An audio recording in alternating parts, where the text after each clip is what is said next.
Ayun nga, sagutin ko yung nagtanong sa akin ka-post lang niya kanina, kame-message lang niya at ipa-flash ko sa screen, flash ko sa screen. Tinanong niya na dati daw ay nung empleyado siya, masayahin siya dahil madaming pera.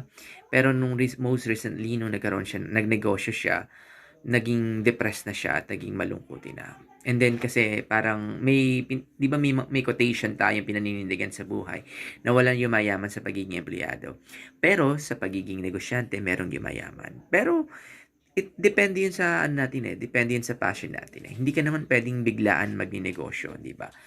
Kasi tandaan natin, bago ka magnegosyo, making sure na may plano ka. At the same time, kailangan meron kang bread and butter first. So, di ba nga sinabi ko nga na kailangan meron kang ipon bago ka magnegosyo. Kailangan marunong ka munang mag-earn ng pera bago ka magnegosyo.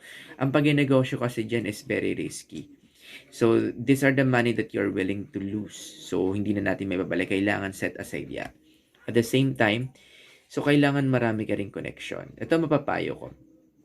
Kung ganito na yung nararamdaman mo at magiging depressed ka, I would suggest surround yourself with a positive person, positive people na mag-i-encourage at magmamotivate sa'yo. So, ignore mo yung mga taong negative sa paligid mo kasi sila yung magdi-destroy sa'yo. At the same time, humingi ka ng mga payo sa mga taong negosyante, yung pinanggalingan na yan, para makabigyan ka nila ng magandang payo kung paano masasolusyonan yan. Kasi ako technically, mahirap talaga magnegosyo. Especially, it's, ano yun may risky yan may consequences yan Kasi maglalabas ka ng pera.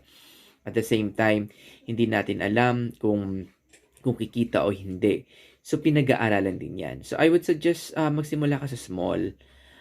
Magsimula ka sa small, tingin mo kaya mong i-manage. And then, at the same time, kailangan may ka-partner ka rin dyan. It's either your wife or it's either yung family members nyo. At the same time, dapat inaaral din natin ito. So, at the same time, wag natin i-let go yung work natin. Kung sa tingin natin, hindi pa stable yung ating business. Always, makinig ka sa mga motivational speaker na nagninegosyo like Chinkitan or si Robert Kiyosaki. Kasi sila yung mga taong pinanggalingan na yan. Tandaan natin na the first time na nag-fail ka, na-depress ka, ibig sabihin, the next time na ma-try mo ito, i-apply mo lahat ng learnings and mistake mo. And I will assure you, the next time na i-try mo yan, may ibubunga yan. So, tandaan natin, ang pagnegosyo, maraming kaakibat yan. It's either your stress, your mind, and then yung pera natin at the same time, and mental health. Marami yan. So, I would suggest always surround yourself with a positive person and ang mga taong magmamotivate sa'yo sa positive way. Yun po yun.